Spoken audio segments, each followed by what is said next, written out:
asambleísta Fernando Callejas.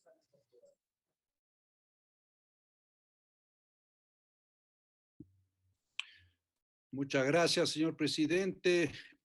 Por favor, si me confirma, si me escuchan. Le escuchamos, asambleísta. Muchas gracias, señor presidente. Un saludo cordial a usted, a todos los señores asambleístas que están presentes en esta importantísima sesión, en este importante debate, que obviamente pues conlleva una gran carga ideológica, así hay que decirlo, ¿no? Y yo no voy a entrar en muchos detalles legales, porque aquí ya los detalles legales se los ha dicho y de sobra. Yo voy a dar ciertos criterios tal vez más enmarcados en lo que ha sido la realidad del país en los últimos años respecto al manejo del Banco Central. He de señalar también que celebro la forma democrática como se dan los debates en nuestra Asamblea Nacional.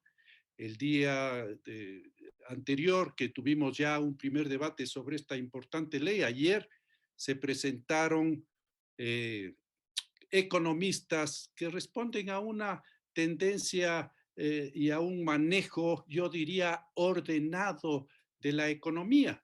Y son los economistas ortodoxos, los que fueron permanentemente injuriados en el régimen anterior, porque se les llamaba los economistas OCP,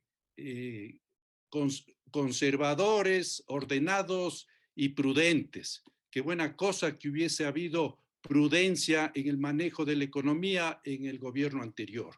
Y ahora han estado con nosotros economistas que más bien responden a una línea que se denomina de manejo heterodoxo de la economía.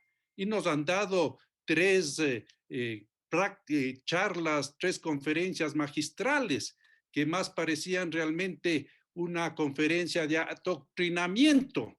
Y les decimos pues con todo comedimiento a los señores economistas heterodoxos que ya estamos pues grandecitos para que nos vengan aquí a adoctrinar al más puro estilo de lo que se hacía en los últimos años de la Revolución Ciudadana en algunas escuelas a lo largo y ancho del país.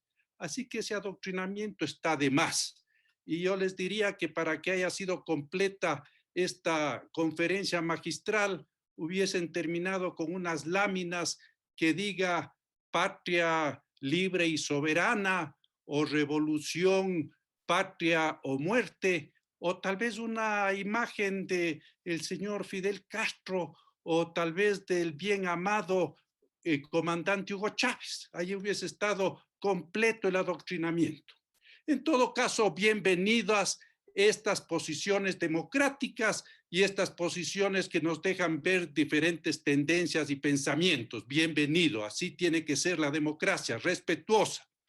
Luego me he de referir a lo que he escuchado en la lectura del informe.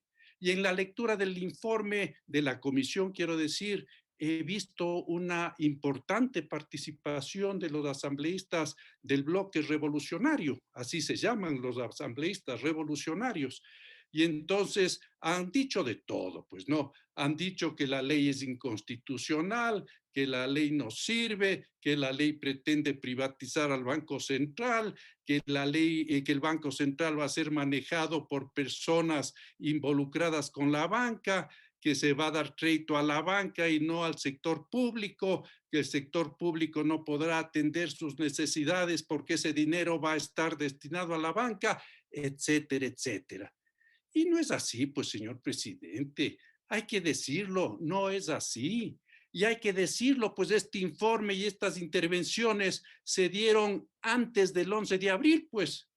Y entonces los señores revolucionarios estaban seguros que ganaba su candidato revolucionario. El señor, bueno, no en ser ofensivos, pero ya sabemos quién es. Pero resulta que el 11 de abril, el señor revolucionario, por decisión mayoritaria de los ecuatorianos, perdió las elecciones, pues. Y entonces ustedes querían, señores revolucionarios, que esta ley no se apruebe, porque querían que el Banco Central siga siendo caja chica de ese gobierno supuestamente que iba a ganar las elecciones, populista y demagogo.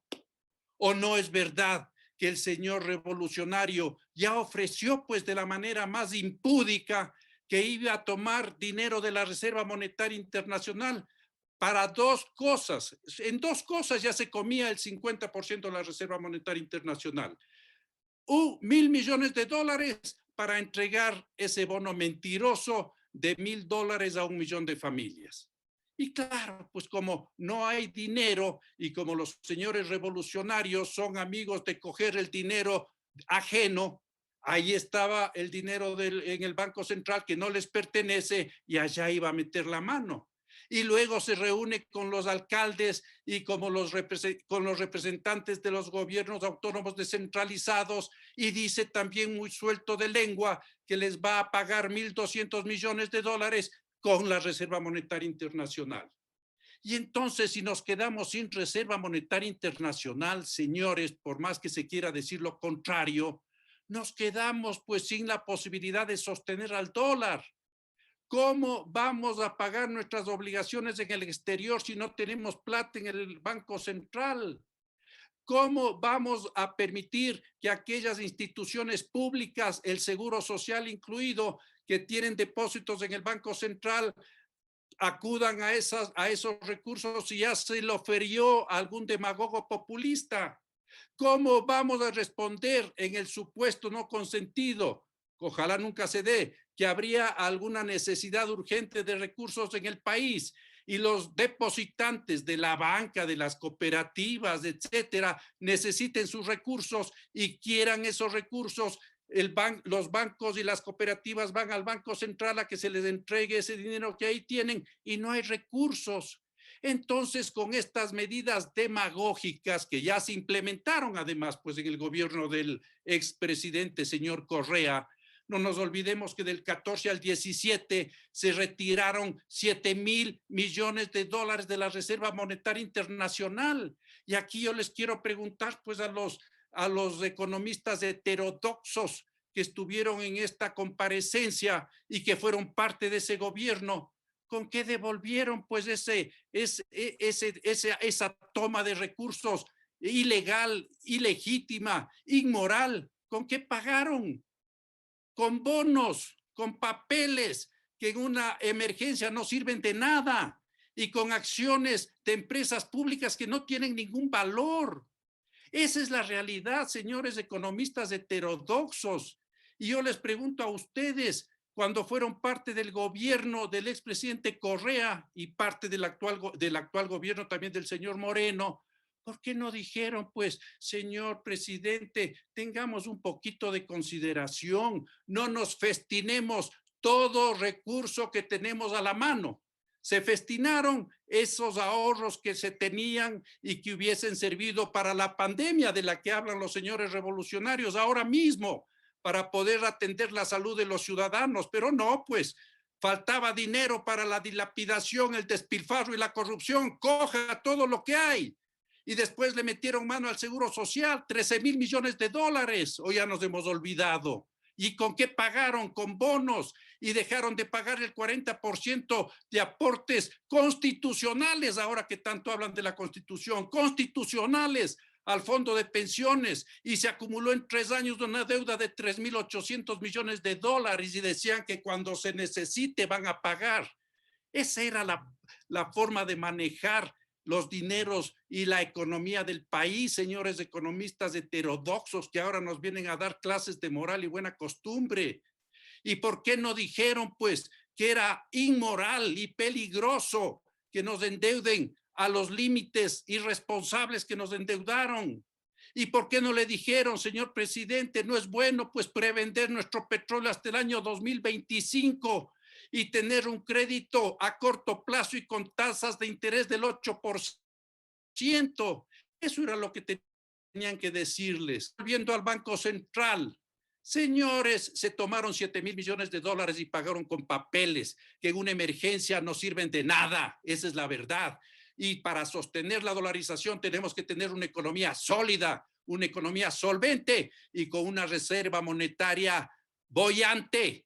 como la que sí tienen países responsables, como Chile, por ejemplo, como Colombia, como Perú, que tienen reservas monetarias de 18,000, 30,000, 60,000 millones de dólares. Ahí sí hay pues excedentes para poder atender, por ejemplo, la pandemia.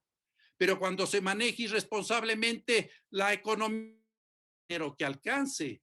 Entonces, felizmente, el 11 de abril se quedaron con los churros hechos.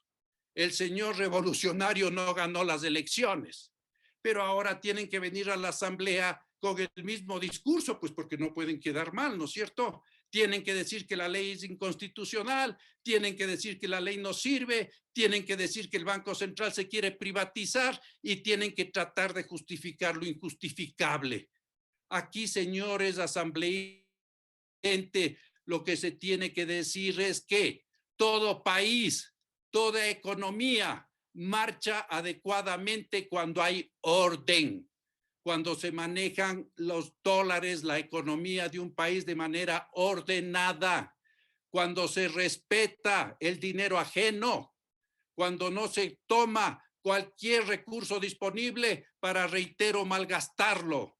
Y entonces esta ley lo que busca, sí, puede ser defensa de la dolarización, pero poner orden pues en el Banco Central, que no esté a la disposición de cualquier demagogo populista que llegue al gobierno para meter la mano a esas reservas y acabar con toda liquidez que tengamos en el país.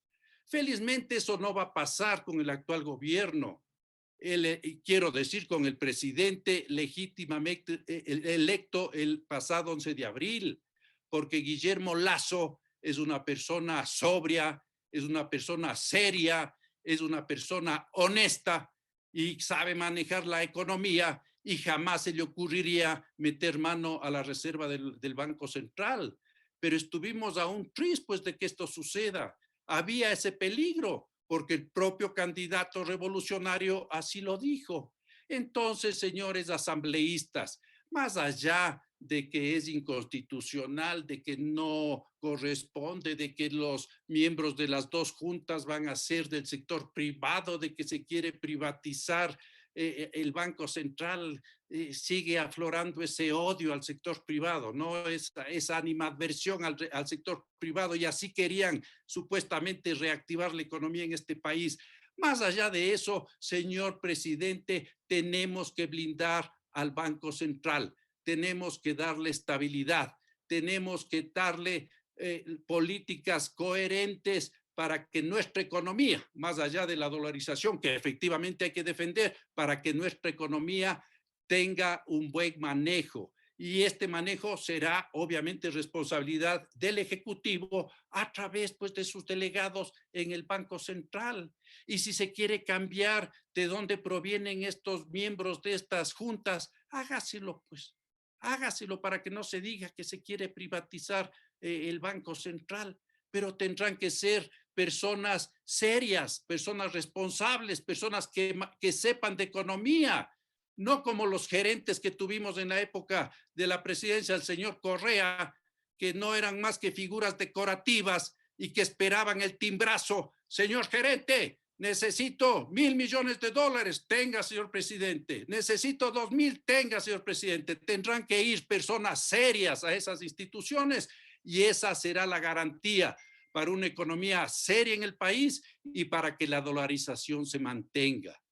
Distinguidos amigos asambleístas, no vamos a archivar la ley, inclusive ya se presenta una moción previa. No, vamos a archivar la ley, porque tenemos que discutir la ley, tenemos que mejorar la ley y estoy seguro que todo asambleísta que se conduele de su patria, que todo asambleísta que sabe que esta es una ley necesaria, que todo asambleísta que sabe y conoce que la dolarización hay que mantener, que todo asambleísta que sabe que la Reserva Monetaria Internacional no le pertenece a ningún gobierno de turno y tiene que ser preservada, aumentada y ojalá que crezca a las dimensiones de esos otros países que he mencionado, tendrán que aprobar esta ley, porque así lo dictamina la necesidad de la patria, así estoy seguro lo dictamina la conciencia de cada uno de ustedes y así lo dictamina el futuro de nuestros hijos, de nuestros nietos. Aprobaremos esta ley, señor presidente, porque es lo que el país necesita. Muchas gracias.